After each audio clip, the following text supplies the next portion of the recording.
Bismillahirrahmanirrahim. Assalamualaikum warahmatullahi wabarakatuh. Alhamdulillahi rabbil alamin. Alhamdulillahilladzi ja'alana ummatan muhammadiyyatan ummatan wasatan linakuna syuhada'a bainan nasi yaumil qiyamah. Alhamdulillahilladzi arsala rasulahu bil huda wa dinil haqq liyudhhirahu 'ala ad-dini kullihi wa kafaa billahi shahida. Wa asyhadu an la ilaha illallah wahdahu la syarika lahu wa asyhadu anna Muhammadan 'abduhu wa rasuluh. Allahumma shalli 'ala sayyidina wa maulana wa habibina Muhammad sallallahu alaihi wa sallama wa 'ala alihi wa sahbihi wa tabi'in wa tabi'in tabi'in wa man tabi'ahum bi ihsanin ila yaumiddin. Amma ba'du.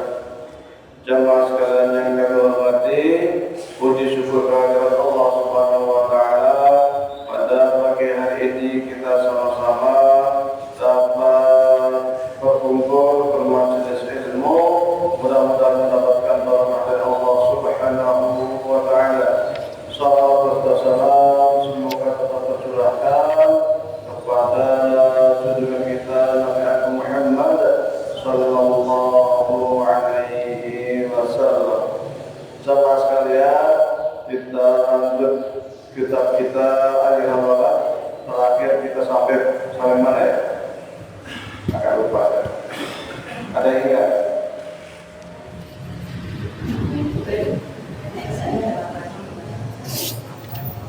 Yang punya catatan selenan?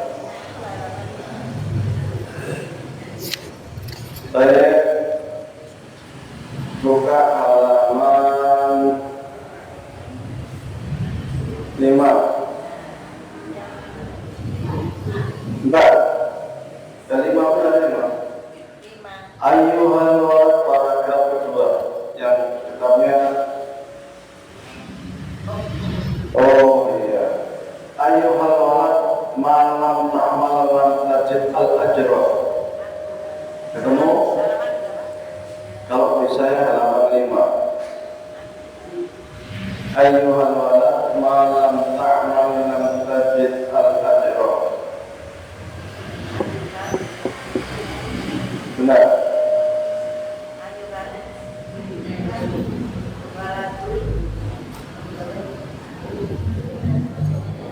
Ya, sudah ketemu belum? Ayyuhal walad.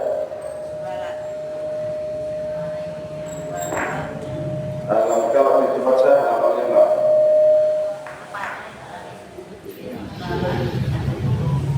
Sudah ketemu? Halaman 4 ya?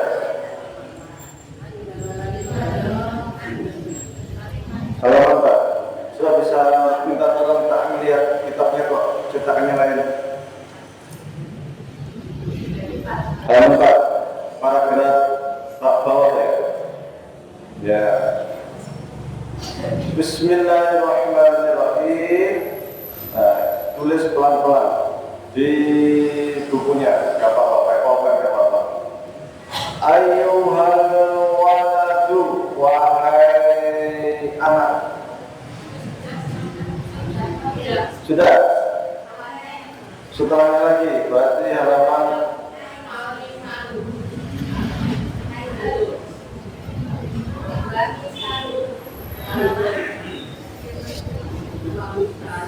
berapa ya?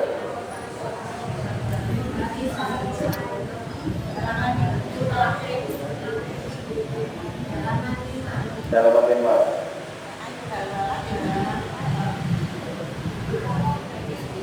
Coba hasibu anfusakum qabla an tuhasabu. Baik. Ayat wa qala Rasulullah sallallahu alaihi wasallam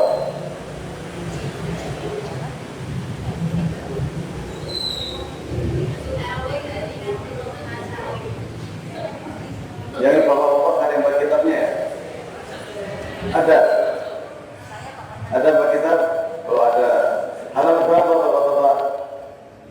Terakhir, wamisah dulu, belum terakhir.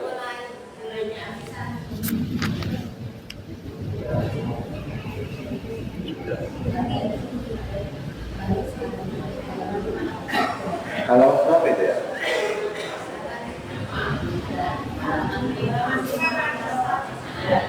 Terakhir halaman 5 atas. Ayat 21 halaman 5. Kok halamannya beda kayaknya? Bisa minta tolong satu. Dari kitab yang lain. Mohon maaf.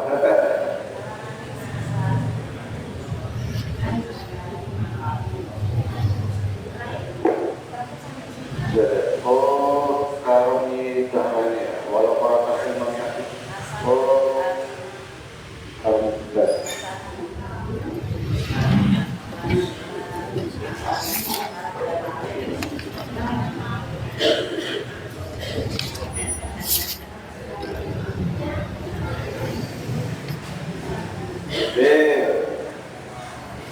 Bismillahirrahmanirrahim. Ini saya halaman 4. Walau qara'tal ilma, sekiranya engkau membaca al ilma ilmu. Ya, setelah syair itu mi'ata sanatin 100 tahun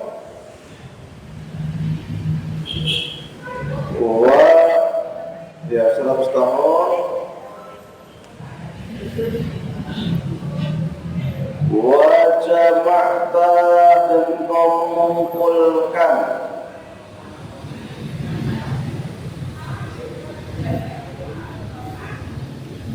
alfa kitabin 1000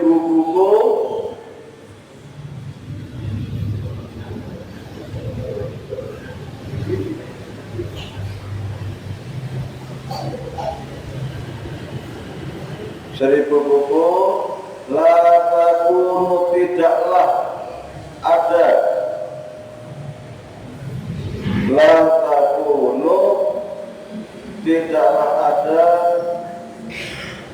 musta'id dan siap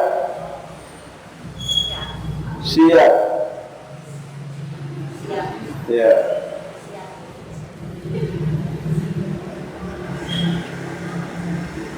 lirahmatillahi mendapat rahmat Allah.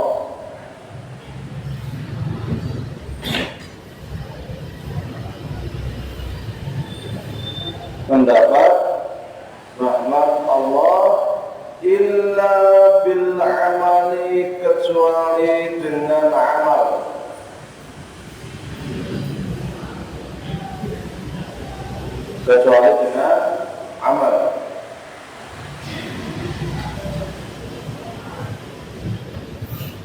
Wa an laisa, dan sungguh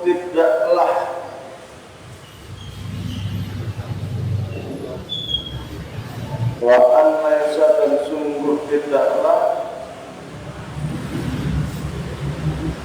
lil insani, bagi manusia,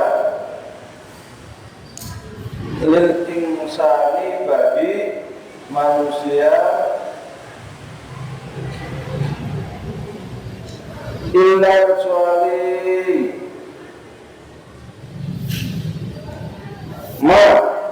apa-apa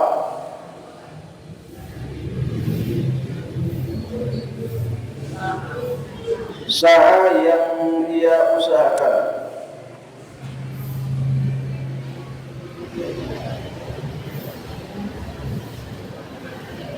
Faman, maka barang siapa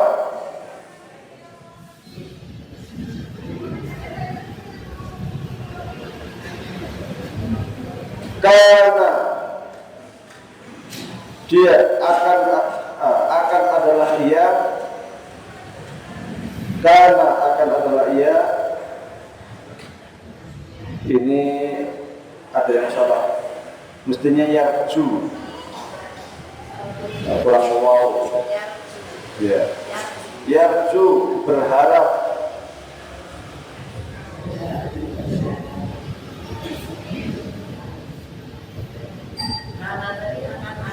ya akan adalah yarju berharap, liqa rabbihi bertemu Tuhannya,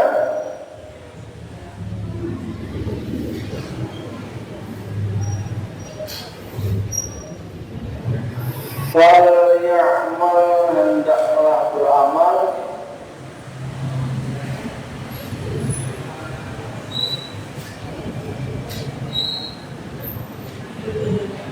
solehan soleh,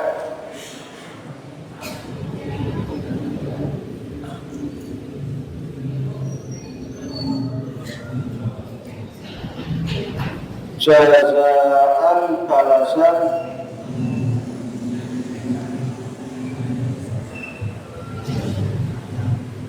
bima dengan apa-apa,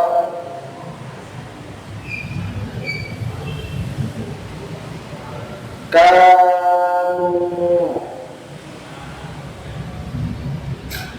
tadi udah, kamu akan adalah dia,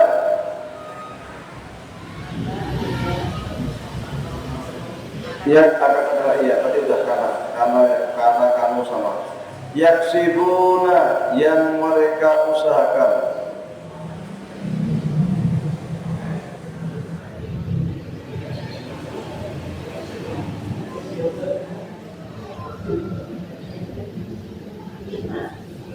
yaksibuna yang mereka usahakan. Ketinggalan enggak? Kecepatan enggak? Kalau kecepatan saya pelangi. Innalladzina sesungguhnya orang-orang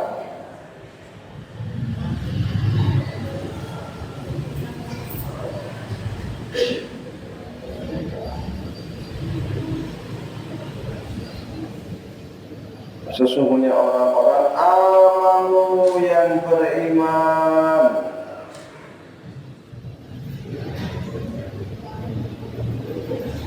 amanu yang beriman, wa amilus sholihati dan beramal soleh,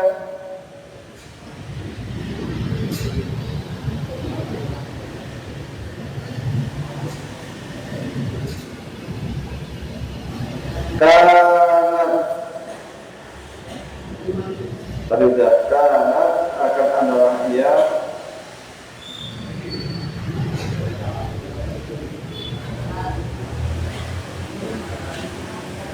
karena akan adalah ia, lahum bagi mereka, lahum bagi mereka, kita kesuk keterangan, lahum bagi mereka jannatul firdausi surga firdaus,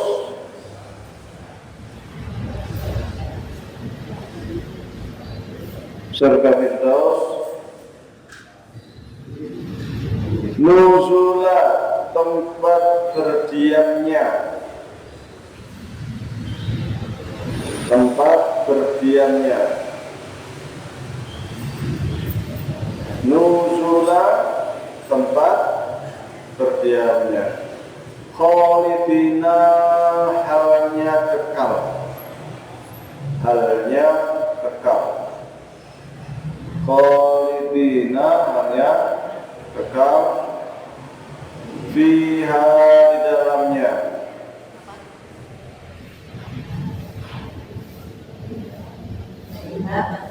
fiha di dalamnya,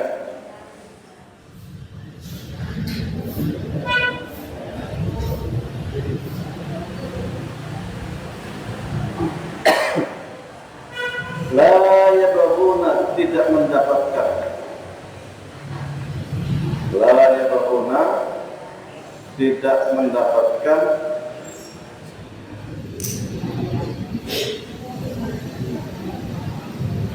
anha darinya, anha darinya,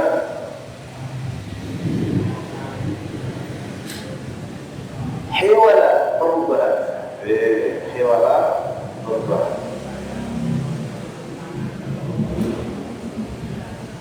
hiwala perubahan.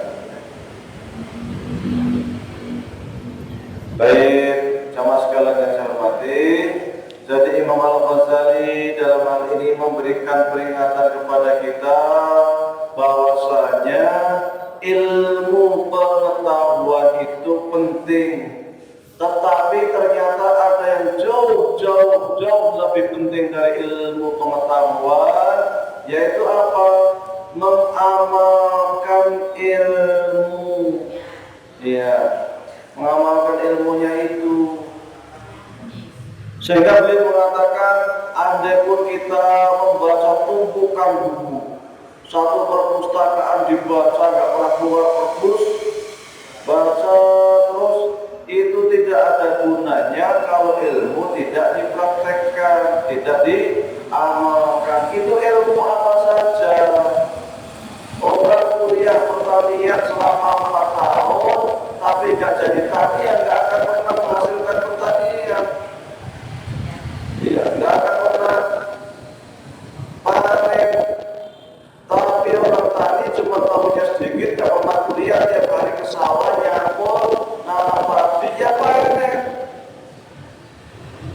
Orang kuliah sampai S2, sampai teknik mesin, tapi nggak pernah buka bengkel, nggak pernah teknik, cuma di rumah belajar baca buku, nonton TV tentang teknik mesin, baca lagi, ya nggak menghasilkan apapun. Yang menghasilkan itu praktek. Demikian juga ilmu agama sama. Kita belajar apapun, belajar akhlak, tapi kita tidak mengamalkan apa yang kita dapat, yang percuma.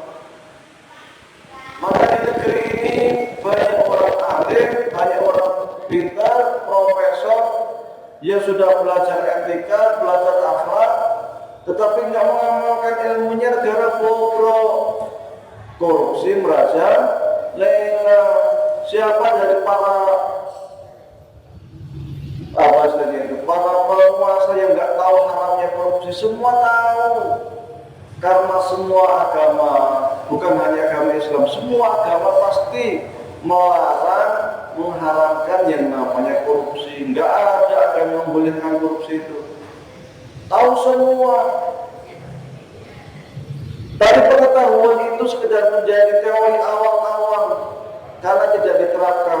Jadi gelar profesor itu jadi tidak berguna sama sekali. Kenapa? Ujung-ujungnya korupsi juga, masuk penjara juga, kan gitu. Maka ilmu yang terbaik itu ilmu yang amal. Kenapa? Kelak di akhirat itu yang akan ditanyakan oleh Allah SWT kepada kita, sejauh mana kita bisa mengamalkan. Makin banyak ilmu tetapi amalnya makin sedikit, makin besar tanggung jawab kita di hadapan Allah Subhanahu wa taala. Kalau nggak tahu sekalian, kalau aneh, ya, kalau nggak tahu sekalian, maka menurut mazhab Ahlus Sunnah wal Jamaah, mereka mengatakan bahwa orang-orang yang tidak pernah mendengar Islam sama sekali, hidupnya di tengah gunung sana atau di tengah hutan, sehingga nggak pernah tahu Islam itu apa, sholat itu apa, puasa itu apa, nggak pernah tahu. Di akhir dipanggil sama Allah Subhanahu wa taala, hei pojok sini, kenapa kamu nggak sholat? Sholat itu apa, ya Allah? Nggak tahu. Lu kenapa kamu nggak tahu sholat? Aku tinggal di pucuk gunung, nggak tahu, ya Allah, nggak pernah dengar Islam. Kalau hadir, maka Allah mengatakan, wa ma kunna mu'adzibina hatta nab'atha rasulah, kami takkan pernah mengazab siapapun sampai dakwah itu sampai kepadanya. Maka orang-orang yang tidak tahu apa-apa ini malah selamat. Tetapi orang yang tahu, orang ngerti ya tulis ya, dimaafkan, orang ngerti. Tapi orang yang tahu tidak mengamalkan, dosanya tumpuk. Ditanya ilmunya, ditanya amalnya, lebih berat. Tapi jangan kemudian mending merasa sinah, gue ngerti kan? Nek keping ditek bapaknya lebih berat tadi ditekor ke sana kemari di akhir. Ya enggak. Justru kita itu wajib tahu. Kalau ada salahnya untuk tahu dan kita nggak mau tahu, juga dihisab oleh Allah Subhanahu Wa Taala. Ono pengajian, umai cepat masjid, nganggur, malah nang omah turu ngono. Padahal mencari ilmu itu wajib. Kanjeng Nabi mengatakan, thalabul ilmi faridah, menuntut ilmu itu wajib. Malam milih turu nang omah, ya ditanya juga di akhirat, kenapa kamu nyuri? Nggak tahu, lu nggak tahu gimana jelas sampai kamu masjid yang hari ada ceramah kamu nggak makan malah ngorok, kan gitu. Akan ditanya juga karena menuntut ilmu itu adalah sebuah kewajiban. Maka Nabi Adam alaihissalam sebelum masuk surga, ketika awal mula diciptakan, yang diberikan oleh Allah Subhanahu Wa Taala kepada Nabi Adam adalah bekal ilmu pengetahuan. Wa'allama Adam al-asma'a kullaha thumma 'aradahum 'ala al-malaikah. Maka Allah Subhanahu Wa Taala memberikan ilmu pengetahuan kepada Nabi Adam. Itu pengetahuan yang Allah berikan kepada Nabi Adam sebelum Nabi Adam diperintahkan masuk ke surga. Waktu awal mula diciptakan, nafas apa? Roh sudah sampai ke jasad, sudah bisa melihat, langsung dipanggil, wahai Adam, datang ke sini, saya ajari ilmu pengetahuan. Saking pentingnya, baru setelah punya ilmu, uskur anta wa zawjukal jannata wa kula minha wa qad hayatu syi'tuma. Sekarang setelah kamu punya ilmu pengetahuan, wahai Adam, silakan kamu masuk surga, makan apapun buah-buah yang ada di surga kecuali buah khuldi. Tapi ilmu. Maka kemudian ayat yang pertama kali turun juga terkait dengan ilmu. Apa itu? Iqra bismi rabbikal ladzi khalaq. Ilmu pengetahuan. Bahkan di dalam Al-Quran juga ada ayat yang terkait dengan polpen. Nah, polpen ini barang yang sangat sederhana. Polpen. Surat apa? Al-Qalam. Nama surat polpen. Program kerjaan. Surat apa? Surat polpen. Loh, kenapa polpen ini sarana ilmu pengetahuan? Zaman dulu namanya surat polpen, zaman sekarang komputer kan, laptop, HP. Maka manfaatkan polpen itu untuk sebagai dari sarana ilmu. Manfaatkan HP itu untuk mencari ilmu. Manfaatkan laptop komputer itu untuk mendapatkan ilmu pengetahuan yang bermanfaat. Generasi awal Islam, ketika mereka itu mendapatkan ilmu dari Nabi Muhammad SAW, mereka bukan hanya dapat ilmu saja, tetapi mereka langsung mengamalkan ilmunya. Maka kita lihat perbedaannya luar biasa. Nabi Muhammad diutus hanya berapa tahun? Sejak menjadi Nabi? 23 tahun. 23 tahun itu pun di Mekah 13 tahun, banyak tantangan, banyak cobaan menghadapi kaum Quraisy, menghadapi kaum kafir Quraisy. Sehingga ayat-ayat yang turun di Mekah kebanyakan terkait dengan akidah, bagaimana supaya orang-orang yang berada di Mekah itu mengakui Tuhan Allah Subhanahu Wa Taala yang tidak ada sekutu. Karena orang-orang kafir Mekah itu mengakui ada Allah, tapi mengakui ada Tuhan lain selain Allah. Siapa? Ubal, Lata, Uzza, Mana, dan sebagainya. Jadi berhala besar-besar kasih nama Tuhan Ubal, Tuhan Lata, Tuhan Uzza. Nanti kasih sajen setiap hari apa, malam Jumat Kliwon kasih sajen. Nah, di Mekah ada Jumat Kliwon ya, Jumat Roh ya, malam Selasa Kliwon kasih sajen. Itu untuk apa? Sebagai persembahan kepada Tuhan-Tuhannya itu. Nanti kalau 40 hari orang tuanya atau saudaranya meninggal, kasih teh di rumah, di kamarnya, kasih kopi, katanya pulang. Nah, nanti mau ngeteh ya, karena kesukaannya minum teh, minum kopi, sama kasih macetan, makanan-makanan disukai sama orang tua dulu. Pas hari keberapa? Ke-40. Nanti setiap hari lahir weton, weton ya, kasih makanan kesukaannya karena dia kalau pas wetone bali. Ya ini gimana? Sebagian daerah masih ada yang seperti itu. Ini ajaran-ajaran peninggalan budaya masa lalu yang di Islam tidak ada. 13 tahun di Mekah konsentrasi ngurus akidah, ngajar ilmu, tetap mengajar ilmu pengetahuan. Di Madinah 10 tahun baru muncul banyak sekali syarat wajib puasa, wajib zakat, infak. Kemudian kalau orang mencuri nanti dihukum potong tangan, kalau berzina nanti dirajam, dan lain sebagainya. Banyak hukum-hukum Islam di Madinah. Rasul sering kasih ceramah seperti ini di masjid Kultum, sering ngasih kultum. Sehingga waktu itu pintu masjid 1, kalau ibu-ibu datang, bapak-bapak datang bareng-barang ramai-ramai berwudu, akhirnya ibu-ibunya protes, ya Rasulullah, pintu masjid cuma 1, kita kan malu, ibu-ibu mau masuk, ada bapak-bapak, buatlah 2 pintu, sehingga oleh Rasul dibuatkan 2 pintu, pintu untuk laki-laki dan pintu untuk perempuan. Zaman Rasul perempuan biasa pergi ke masjid. Zaman Rasul biasa ibu-ibu sholat jamaah ke masjid. Makanya ada aturan sholat jamaah. Khairu sufi rijal awwaluha wa syarruha akhiruha, wa khairu sufi nisa'i akhiruha wa syarruha awwaluha. Sebaik-baik sholat laki-laki paling depan dan yang paling buruk di belakang. Sebaik-baik sholat perempuan itu paling belakang dan paling buruk paling depan. Itu untuk nata sholat. Kenapa? Karena perempuan, ibu-ibu dulu sholat 5 waktu itu ke masjid, bukan sholat di rumah. Cuma karena ibu-ibu kadang sibuk di rumah, kadang bersih-bersih di rumah, kadang punya anak kecil rewel di rumah, maka diberi rukhsahlah perempuan itu tidak diwajibkan, ya, tidak mengapa tidak mengapa kalau untuk kemudian perempuan sholat di rumah. Ya. Kalau laki-laki tetap dianjurkan, bahkan Rasul sampai mengatakan sekiranya saya itu tega, itu orang-orang laki-laki yang sholatnya tidak di masjid, itu saya bakar rumahnya.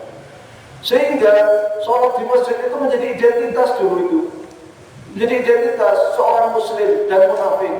Kalau ada orang yang sholatnya pas sering terlambat, munafik itu. Saya itu munafik. Orang munafik itu adalah orang yang hatinya tidak beriman, ingkar kepada Rasulullah SAW, tapi zahirnya dia beriman. Kenapa demikian? Karena dia takut nanti dimusuhi oleh Rasulullah dan kaum muslimin. Tapi dia sangat benci, nggak suka. Cuma karena kaum muslim di Madinah sudah kuat, Islamnya kuat, sehingga mereka takut untuk menampakkan kekafirannya, sehingga pura-pura Islam, etoan. Tapi mereka sering mengadu domba kaum muslimin supaya kaum muslimin itu perang adu domba suku Aus dan suku Khazraj, 2 suku yang ada di Madinah, supaya mereka itu perang saudara. Hampir terjadi perang saudara gara-gara perilaku orang munafik. Pernah Bunda Aisyah dituduh melakukan perbuatan tak senonoh gara-gara pulang dari perang, suatu saat Rasulullah. Kalau orang Arab itu biasanya ada yang namanya sekeduk. Sekeduk itu unta dibuat kayak rumah. Ya, kalau pernah lihat itu ya, unta itu ada kayak rumahnya itu. Suatu kali Rasul itu kalau jihad itu mengajak salah satu istrinya ikut. Pas waktu itu mengajak Bunda Aisyah. Waktu pulang dari pertempuran di jalan malam-malam istirahat sejenak. Waktu istirahat Bunda Aisyah turun dari sekeduk untuk kemudian buang air. Setelah buang air kembali ke sekeduk lagi. Kaum muslimin ada di sana. Ternyata kalungnya ketinggalan, jatuh kalungnya. Maka Bunda Aisyah kemudian balik ke tempat semula tempat pipis mencari kalungnya. Pas kalungnya ketemu, pergi ke sana lagi ke tempat semula, ternyata kaum muslimin sudah pulang berangkat keluar. Mereka tidak menyadari, tidak tahu kalau Aisyah ternyata tidak ada di dalam sekeduk rumah-rumah yang ada di unta itu. jalan, karena pasukan sudah jalan duluan, maka Bunda Aisyah kemudian duduk di bawah pohon. Paling mereka juga nanti kalau sampai Madinah, kalau saya ternyata belum nggak ada, pasti mereka akan nyari kembali ke sini. Kan kira gitu, paling akan kembali ke sini. Pada waktu duduk, ngantuk, malam-malam, tiba-tiba ada seorang yang bernama Sofwan. Sofwan ini salah satu pasukan dari kaum muslimin yang dia itu sering di barisan belakang. Jadi kalau kaum muslimin sudah keluar, itu dia di belakang. Untuk apa? Mengawasi siapa tahu masih ada musuh, mengawasi siapa tahu ada yang ketinggalan dan lain sebagainya. Melihat Bunda Aisyah di bawah pohon langsung mengatakan, Inna lillahi wa inna ilaihi raji'un. Kemudian dia meminta kepada Bunda Aisyah dengan bahasa isyarat supaya naikkan kudanya, lalu dituntunlah oleh Sofwan sampai ke Madinah. Pas dituntun sampai ke Madinah, di Madinah geger. Abdullah bin Ubay bin Salul, salah seorang kelompok dari kalangan munafik, kesempatan emas untuk mengadu domba kaum muslimin. Maka dia fitnah Bunda Aisyah. Wah, ternyata Bunda Aisyah istri Rasulullah ternyata melakukan perbuatan tak senonoh dengan Sofwan. Oh, dia tuh pagi-pagi dari mas malam jalan berdua. Wah, rame. Ini siapa ini? Ulahnya kaum munafikin, sehingga terjadi balik-balik, terjadi kekacauan, terjadi fitnah luar biasa yang terjadi pada keluarga Kanjeng Nabi Muhammad Sallallahu Alaihi Wasallam. Ini perilaku orang munafik sekarang berubah seperti ini. Padahal Aisyah tidak pernah melakukan perbuatan yang tak baik. Maka untuk mengetahui ciri-ciri orang munafik ini, dari mana sholatnya? Sholatnya sering terlambat. Nggak pernah sholat di masjid. Nah, ini ada ciri-ciri orang munafik, terutama sholat maghrib sama sholat isya. Maghrib isya sama subuh atau ketok. Isya atau ketok itu zaman dulu. Jadi untuk mengetahui ciri-ciri orang munafik itu cukup dari sholat. Maka sholat dianjurkan di masjid. Orang munafik saja dulu itu sholatnya di masjid. Orang munafik yang musuh Islam itu sholatnya berjamaah. Nah, kita sekarang aku mengikut Kanjeng Nabi Muhammad SAW, sholatnya di rumah yang sholat. Oke, simbolnya sholat. Maka kita usahakan harus menjadikan masjid sebagai tempat kita, tempat sholat kita, tempat belajar kita, sebagai sentral peradaban kaum muslimin, persis seperti pada zaman Nabi Muhammad SAW. Nabi Muhammad itu ya masjid yang untuk taklim seperti sekarang ini, masjid yang untuk sholat, masjid yang untuk rapat, masjid yang untuk kalau ada orang yang berselisih pendapat, kasus, masalah, di sidangnya juga di masjid. Masjid itu oleh Rasul digunakan untuk sarana menerima tamu, delegasi dari berbagai negara. Jadi masjid itu ya semua. Masjid itu rumah kita. Makanya di dalam Al-Quran masjid itu dengan Baitullah. Inna awwala baitin wudi'a lin-nasi lalladzi bi Bakkah mubarakah. Sesungguhnya rumah pertama yang diletakkan Allah di muka bumi itu ya masjid yang ada di Mekah sana, yaitu Baitullah. Yang namanya rumah itu ya makan di rumah sendiri, minum rumah sendiri, kalau kotor cuci kan gitu. Kalau rumahnya kotor disapu, itu rumah. Jadi kita ini Baitullah itu maksudnya supaya masjid itu seperti rumah kita. Melihat masjidnya kotor disapu, masjid merah rapi dirapiin. Yang namanya rumah sendiri itu pasti enjoy, tenang, senang. Nah, kita masuk masjid usahakan itu kayak masjid rumah kita.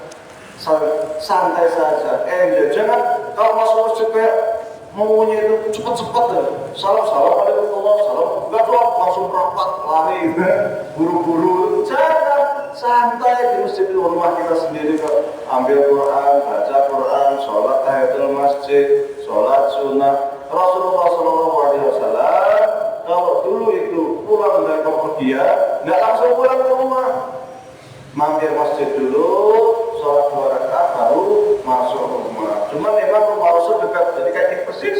Nah, ini burung rubah, ini pintu. Nah, ini kan masal-masal.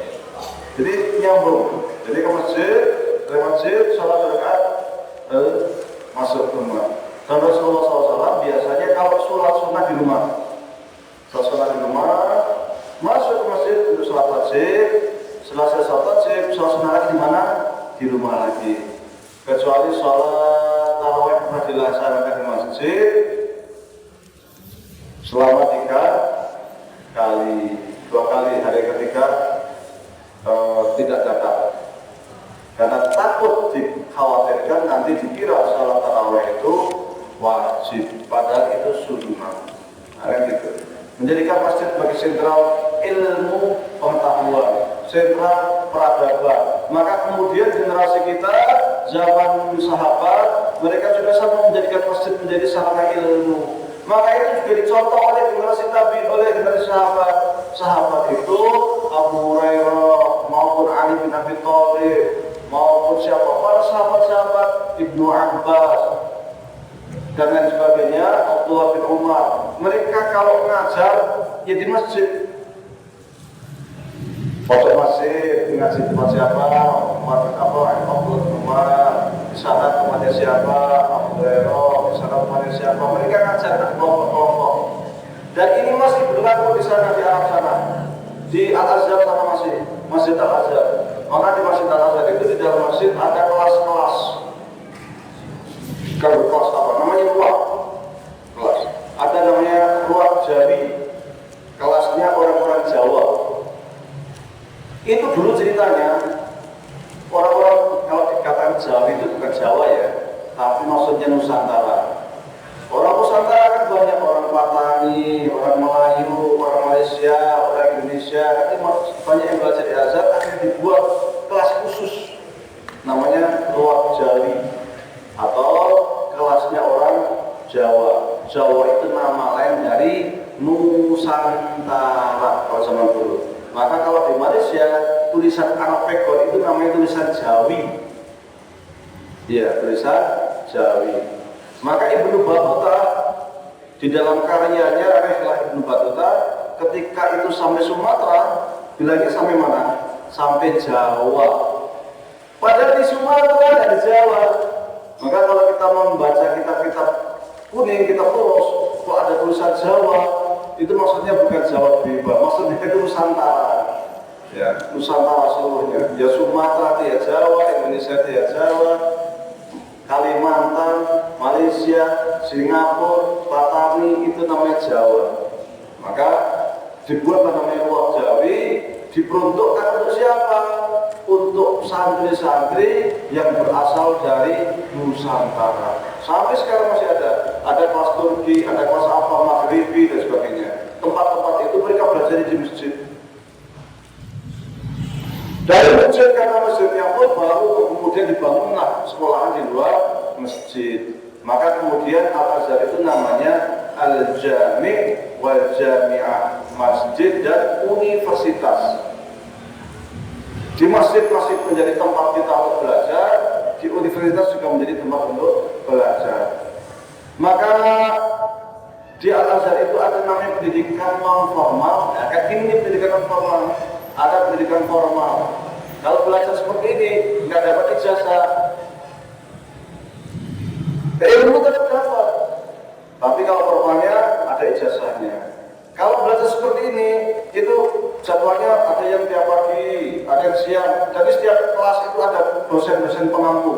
Setiap hari itu pasti ketika kita ke masjid, terserah mau milih pelajaran apa. Mau fikih itu di sana, mau tasawuf itu di sana, mau hadis di sana. Pokoknya kelas, dia tinggal pilih. Setiap hari itu ada di masjid. Biasanya dosennya itu membawa satu kitab seperti ini. Nah, nanti biasanya ada yang modelnya itu daurah. Jadi satu kitab diselesaikan dalam 1 bulan umpamanya, atau 2 bulan atau 3 bulan. Nanti setelah selesai satu kitab dikasih ijazah sanad. Jadi santri belajar dari saya, dari gurunya lagi, gurunya sampai kepada mu'allim penulis buku pertama. Kasih sanad atau ijazah. Nanti lanjut lagi kitab kedua, lanjut lagi kitab ketiga, terus. Nah, nanti ada kelas-kelas itu juga macam-macam. Ada namanya kelas mubtadi'in yang masih pemula. Nah, kalau masih pemula biasanya ngaji kitab kecil-kecil. Aqidatul Awal, Qaidah Bahiyah, Jawahir Tauhid, takrib dan lain sebagainya. Kitab tafsir termasuk kitab ini ayat hidayah dan sebagainya. Nanti naik lebih tebal lagi. Saya pernah ngaji kepada guru saya di masjid juga. Kitabnya apa namanya? Ilmu kalam filsafat. Ya, maqasid al-falsafah 4 jilid. Bertahun-tahun nggak kelar-kelar, sampai saya pulang belum selesai. Nah kita jadi berapa lama berapa? Berhalaman 4. Ya, tapi memang saya kalau menerangkan detailnya minta ampun, luar biasa detail. Nah itu kemudian dilanjutkan oleh siapa? Generasi sahabat seperti itu. Sahabat punya muridnya tersebar kemana-mana. Ada yang muncul generasi tabi'in sama, karena mereka cinta ilmu, suka menjadi dosen, ngajar, ngamalin, ngajar. Generasi tabi'in juga demikian. Maka hanya pada rentang 100 tahun saja, 200 tahun, 300 tahun, negara atau dunia Islam menjadi pusat peradaban dunia. Ilmu apa saja ada di dunia Islam. Sampai kemudian buku-buku yang ada di Romawi diterjemahkan, buku-buku yang ada di Yunani diterjemahkan, buku-buku yang ada di Persia diterjemahkan, di India diterjemahkan, sehingga umat Islam itu punya perpustakaan yang luar biasa besar. Bahkan di Darul Hikmah itu perpustakaan besar sekali, dan perpustakaan itu menjadi ciri khas kota Islam. Setiap kota mesti orang perpustakaan. Mesti di Baghdad ada Darul Hikmah, di Spanyol ada, di Syam ada, di Syria ada, di Syria sama, di Mesir ada sama itu. Maka di Mesir sampai sekarang, di Mesir itu yang namanya perpustakaan itu sangat banyak. Setiap kota itu mesti orang, dan satu kota itu perpustakaannya banyak. Di Mesir itu ada perpustakaan Al-Azhar yang masih menyimpan setidaknya 150.000 manuskrip yang belum cetak. Dan kalau kita buka itu masih bersih gitu kan, masih ribuan, 150.000 kitab kuning yang belum dicetak, yang masih tulisan tangan. Belum yang sudah cetak ribuan, luar biasa. Belum di Darul Kutub Ilmiah, belum di Maktabah Al-Qahirah Al-Kubra, belum luar biasa perpustakaan. Di daerah-daerah sama perpustakaan luar biasa. Di samping juga ada yang namanya perpustakaan jalan. Perpustakaan jalan itu pakai mobil. Nah nanti mobil ini jalan, namanya sekarang ke Masjid Ar-Rahmah, berhenti Masjid Ar-Rahmah. Ada jadwalnya. Hari apa turun di Masjid Ar-Rahmah, setiap Selasa pagi sampai duhur, namanya hari Ahad, kan hiburan. Nanti anak-anak atau siapa pada baca sampai dulu. Nanti setelah itu pergi lagi kemana, dari kota sebelah atau masjid lain, dari dulu sampai maghrib. Nah, nanti siapa yang membaca di situ, kayak gitu. Perpustakaan jalan, gini, kita keliling. Ada kemudian buku murah. Pemerintah punya program namanya paket buku murah setiap musim panas 3 bulan. Kita akan mengeluarkan paket buku murah. Buku-buku yang dianggap bagus, yang mencerahkan, yang membangkitkan dari semua cabang ilmu, ya sastra, ya buku-buku agama, usuluddin, syariah, fikih. Harganya berapa? Buku setebal 100 halaman, harganya cuma 4.000. Harganya hanya 8.000, 10.000. Itu bagus itu. Subsidi dari pemerintah supaya apa? Mendorong rakyatnya supaya mau belajar, mau membaca. Sekarang Temanggung ya, saya kasih contoh lah, PDF Temanggung. PDF Temanggung kita sebagai Muhammadiyah Gerakan Amal Ma'ruf Nahi Munkar. Kira-kira perpustakaannya di mana? Punya perpustakaan enggak? Saya perpustakaannya di mana? PDF Temanggung punya perpustakaan enggak? Ya kan itu. Perpustakaannya di mana? Nah, ini kan nggak perlu perpustakaan sekarang. Sekarang kan sudah ada Maktabah Syamilah, sudah cukup pakai hadis, jutaan buku itu ada. Oh, emang semua orang itu punya komputer memang? Enggak, kita itu tetap buku ini tetap masih berharga. Meskipun kita punya laptop yang di situ jutaan buku ada, tetap buku ini lebih, bukan lebih ya, sangat berharga.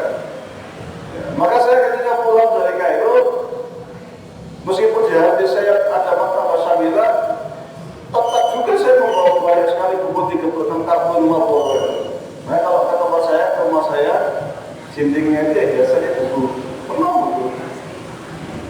Jadi harta yang saya bawa dari Kairo itu ya buku. Karena buku ini menjadi titik awal ilmu pengetahuan, dan dengan ilmu itu insya Allah peradaban Islam bisa berkembang. Barat maju ya karena ilmu, Cina maju ya karena ilmu, Rusia maju, Jepang maju, Korea maju ya karena ilmu. Kalau kita tidak cinta ilmu, tidak suka baca, ya susah. Umat Islam sekarang itu rajin baca status, rajin tulis status. Waduh, perut saya sakit, tulis, saya lagi mencret, gimana ditulis di status? Airnya mati, waduh. Dan kira-kira ada yang baca juga, komen, share, gitu. Wah, ini kalau kita begini terus ya repot. Makanya karena daya literasi kita lemah, daya baca kita lemah, akhirnya kita tertinggal dengan bangsa-bangsa lain, dengan orang-orang Amerika, Rusia, Eropa. Di Eropa sana, di metro, kereta, batana, atau di bis, sambil di bis itu ya bukan sambil nulis status, tapi sambil baca buku, bukan baca HP, bukan ya baca buku. Ya, rajin. Nah ini teladannya. Dulu kita itu seperti itu, umat Islam dulu seperti itu. Dulu yang namanya Imam Nawawi itu baca terus kerjanya. Imam Nawawi umurnya hanya 45 tahun, tapi karyanya sangat banyak. Al-Adkar itu luar biasa terkenal sampai mana-mana. Syarah Sahih Muslim itu berapa jilid itu segini. Kemudian Majmu', kitab Majmu', Syarah Muhadzab segini itu kitabnya. Arba'in Nawawi, Riyadhus Shalihin, banyak sekali karyanya. Umurnya 45 tahun, tapi memang bacanya waktu itu setiap hari baca, terus sampai ibunya itu kasihan sama Imam Nawawi. Imam Nawawi itu kurus. Karena rajin puasa, rajin baca, rajin sholat, ibadahnya luar biasa. Kadang lagi baca gini itu disuapin sama ibunya. Disuapin Imam Nawawi, saking sayangnya ibunya sama Imam Nawawi ini. Kalau dia lagi sibuk, kadang kalau ada yang nganggur minta orang lain tolong bacakan buku ini. Dia sambil membacakan apa, ada yang bacakan. Saking tidak ingin waktunya itu hilang begitu saja. Maka ulama kita dulu itu dari Bukhari, Asia Tengah sana kayak Imam Bukhari, sampai ke Baghdad belajarnya, sampai ke Syam, sampai ke Hijaz, puter sampai ke Saudi. Hanya terkait 1-2 hadis. Keliling, perjuangan luar biasa yang dapat cari ilmu. Maka kadang banyak cerita-cerita yang luar biasa dulu orang cari ilmu itu, seperti yang namanya Imam Khalil. Imam Khalil itu wajib baca. Rombongan itu kalau belajar di masjid sambil jalan. Nah, itu kalau di azan masjid bagus. Karena kalau di azan itu, kalau udah mau ujian, orang itu kalau belajar di masjid itu tidur sambil jalan. Apa? Sambil jalan. Nah, Imam Khalil itu seperti itu. Kalau belajar itu sambil jalan baca buku. Tidak tahu ya depannya ada yang masjid nabrak duduk jatuh, meninggal dunia. Nah, karena lagi baca lagi, saking cinta ilmu pengetahuan. Itu ulama kita. Kalau Anda baca di Ta'lim Muta'alim, kitab Ta'lim Muta'alim, itu disampaikan apa? Ketika Anda kosong waktunya, Anda sebagai seorang pedagang, ketika masih menunggu orang mau beli, itu kan waktunya ada jeda waktu. Maka gunakan waktu itu untuk baca buku. Dan itu yang dilakukan oleh Imam Abu Hanifah ketika masih menjadi santri. Imam Abu Hanifah itu kaya raya, dia bisnismen. Tapi apa yang dia lakukan tatkala dia menjadi santri, sambil jaga toko, sambil baca buku. Masalah.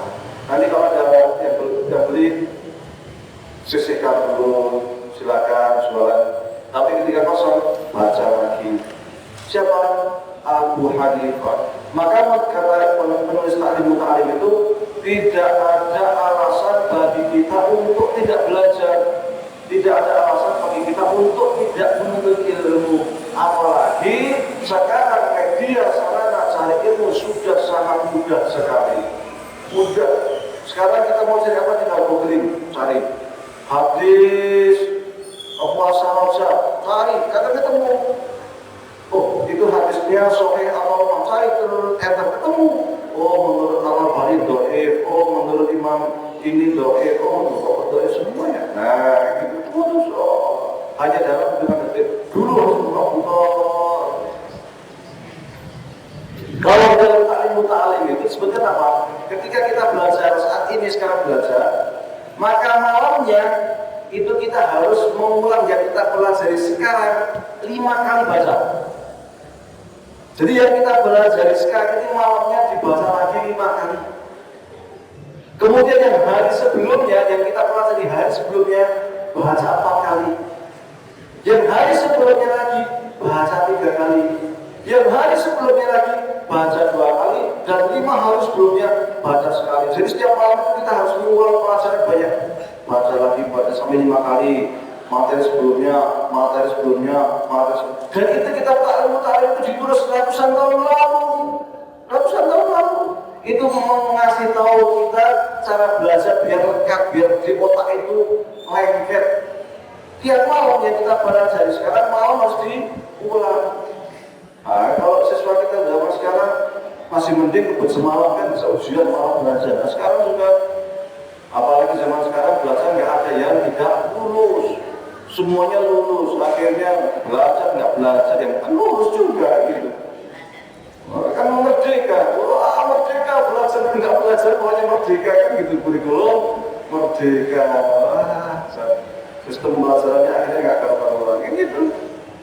Tapi ulama kita sudah kasih apa? Sistem cara bagaimana belajar yang baik itu dengan mengulang. Padahal ulama kita dulu kalau tanya kayak komputer cerdasnya minta ampun. Imam Syafi'i itu kalau sekali baca kita harus ngapal.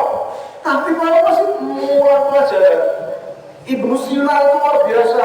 Tapi kalau belajar tiap malam masih. Imam Ibnu Hazm itu juga sangat luar biasa. Tapi malamnya juga masih belajar. Lah kita otaknya nggak mundur, istilahnya kan. Sekarang belajar, entah habis ini ditanya, tadi belajar apa? Apa ya? Nah, itu nggak mau ulang pelajaran itu, nggak mau diulang lagi. Maka dalam Ta'lim Muta'alim itu dikatakan apa?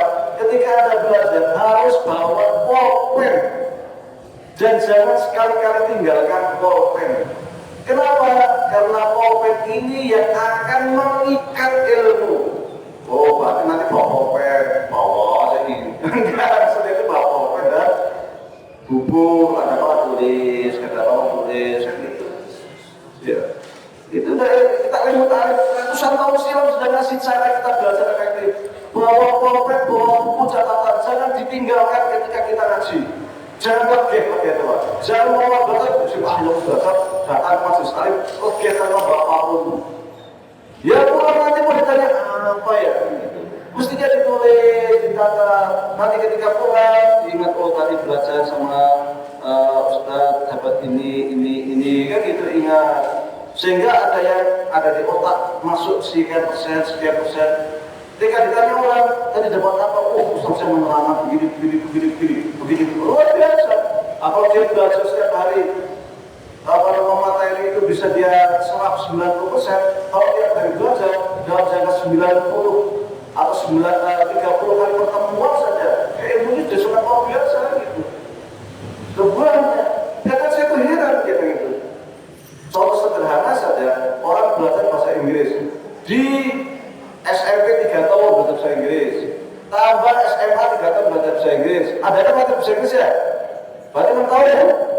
Tapi kok tak suruh, how are you? Nggak bisa jawab, apa itu? Loh, Anda di SMP 3 tahun, SMA 3 tahun, nggak bisa ngomong Inggris itu gimana tuh? What are you doing? Nggak tahu juga itu. Ini kan masalah, 3 tahun belajar bahasa Inggris di SMP, 3 tahun belajar bahasa Inggris di SMA, 6 tahun nggak bisa bahasa Inggris, aneh. Kenapa? Nah, sistem belajarnya orang sudah kasih cara belajar ini yang ditulis, yang praktek, yang murojaah, yang malamnya belajar, diulang 5 kali kan gitu. Lengket. Nah, gurunya terangkan, seperti tak terangkan, materi kasih PR, terangkan, kasih tulis ini, kali periksa, kasih nilai, dan selesai. Nah, ya repot kalau kayak gitu. Tidak ada tanggung jawab, bagaimana saya ngajarin itu, nanti santri siswa itu mampu kan gitu. Sehingga dia itu keluar tuh menghasilkan sesuatu itu. Nah, tapi kan kita kan argumen, mau belajar, yang penting saya ngajar, nanti siswa juga ujian lulus, kayak gitu doang. Repot itu. Tanggung jawabnya seorang gurunya kurang, ditambah muridnya malah sekolah karena sudah terbiasa dengan HP, sudah terbiasa naik motor kesana kemari, jadi malas belajar itu. Maka paling efektif sekarang itu kalau buat siswa belajar nyantri memang pesantren, karena di situ nggak boleh bawa HP, di situ nggak boleh bawa motor, jam sekian santri harus begini, jam sekian, jadi mau nggak mau dia harus belajar. Akhlaknya juga diatur, ibadahnya diatur, sholatnya diatur, sehingga mau nggak mau santri harus belajar. Tapi lebih dari itu yang terpenting selain mendapatkan ilmu pengetahuan dan mempraktekkan ilmu, karena di akhirat itu ditanya apa yang kamu amalkan, apa yang kita kerjakan. Banyaknya ilmu, kalau amalan kita itu tidak diamalkan, kita bisa tahu cara sholat, tapi nggak sholat itu boleh. Ngerti hukum poso, cara poso, ini orang poso itu sama saja gitu. Baik, karena sudah pukul 7:04, ada doa bulan Sya'ban, ya, yang hadisnya sih doa, tetapi banyak diriwayatkan oleh banyak ulama, tapi hadisnya kebanyakan doa. Doanya biasanya Allahumma barik lana fi Rajab wa Sya'ban wa Ramadan. Kalau di masjid saya itu biasanya dibuat lagu Allahumma barik lana fi Rajab wa Sya'ban wa barikhna Ramadan wa fir lana dzunubana. Biar kalau apa? Allahumma barik lana fi Rajab wa Sya'ban wa barikhna Ramadan wa fir lana dzunubana. Baik, syukur maaf. Aku lupa dihadap wastaghfirullahi wa lakum. Nun wal qalami wa ma yasturun. Fastaghfir khairan. Tolong musta'an. Assalamualaikum warahmatullahi wabarakatuh. Enggak ada yang salah ya. Jangan ada berdoa kalau ada sesi hari doa ibu Ada. Oh ya, dah silakan.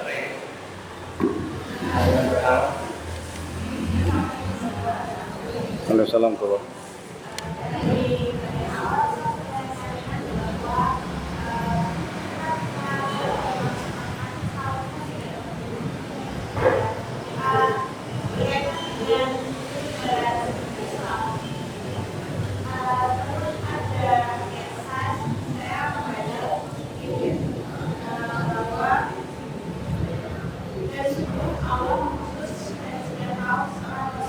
Oh.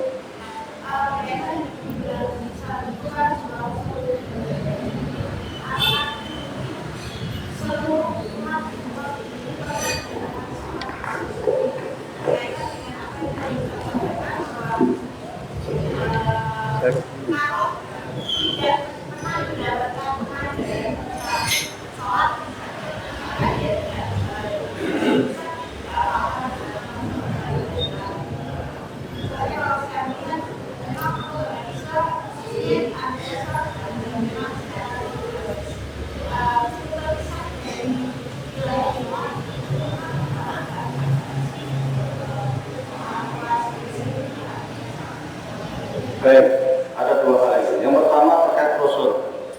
Allah SWT mengutus 124.000 Rasul. 124.000 Rasul ke semua bangsa. Cuman sebagian diceritakan di dalam Al-Quran, sebagian besar tidak diceritakan dalam Al-Quran. Karena Allah itu sayang dengan hambanya, sehingga tidak membiarkan membiarkan hambanya itu hidup-hidup dia tanpa aturan, tanpa mengetahui cara ibadah kepada Allah Subhanahu wa Ta'ala. Yang pertama, pasti ada Rasul di suatu bangsa, karena ada 124.000. Tapi kebanyakan yang diceritakan di dalam Al-Quran adalah para nabi dan Rasul dari Bani Israel. Padahal tidak semua Rasul itu dari Bani Israel. Ada juga yang selain Bani Israel, seperti Nabi Muhammad, seperti juga atau tokoh-tokoh orang soleh, Zulkarnain dan sebagainya itu kan banyak juga nabi-nabi yang bukan, tapi sebagian besar dari Bani Israel. Yang pertama, yang kedua terkait firman Allah bahwa kunna mu'adzibina hatta nab'atha rasula, Allah tidak akan menghukum, mengazab suatu bangsa atau yang dia itu belum menerima dakwah. Semisal zaman sekarang, maka kalau zaman sekarang sudah mungkin hanya sebagian kecil yang belum menerima dakwah. Belum menerima dakwah itu dalam artian begini, kalau seperti Muslim Amerika, selama dia pernah mendengar istilah Islam, maka dia punya kewajiban untuk mencari. Maka di akhirat dia akan dihisab karena dia sudah pernah mendengar istilah Islam, tapi dia tidak mau mencari. Ya kan di Amerika, di Eropa kan sudah buahnya itu. Apalagi media tentang Islam, oh Islam teroris, oh Islam itu suka membunuh, itu baik sekali. Dan dia termakan berita itu, dia tidak akan dihisab. Kenapa? Loh, kamu sudah tahu, sudah pernah mendengar Islam, kok nggak mencari kebenaran Islam, salah siapa? Kan gitu. Kalau di dunia Islam semakin tidak ada undur, loh kamu tiap hari dengar ada, di mana-mana ada, kok masih non-muslim yang ditanya ya, kok masih tetap menjadi non-muslim di negara Islam? Kenapa? Emang kamu nggak tahu, kamu nggak mau nanya tentang Islam? Tetap akan dihisab. Siapapun yang pernah mendengar Islam atau mendengar ada apa ya, kok tidak mau mencari tentang kebenaran Islam, maka dia akan dihisab seperti itu. Yang tidak dihisab itu memang dia sama sekali nggak tahu. Dia hidup di di pelosok, nggak punya HP, nggak punya apa-apa, masih terasing. Nah ini kan dia nggak tahu apa-apa. Tapi mereka-mereka yang sudah di kota, yang sudah punya gadget, punya HP, itu informasi sudah sangat luas. Apalagi di Amerika, di Eropa, hampir semua pernah mendengar istilah Islam. Cuma mereka itu dicekoki dengan Islam yang sesat, Islam yang teroris, Islam yang suka membunuh. Nah mereka akan dihisab karena mereka sudah mendengar, tapi mereka tidak mau mencari kebenaran ajaran Islam. Allah. Oke, kalau ada satu lagi, kalau nggak cukup. Oke, cukup.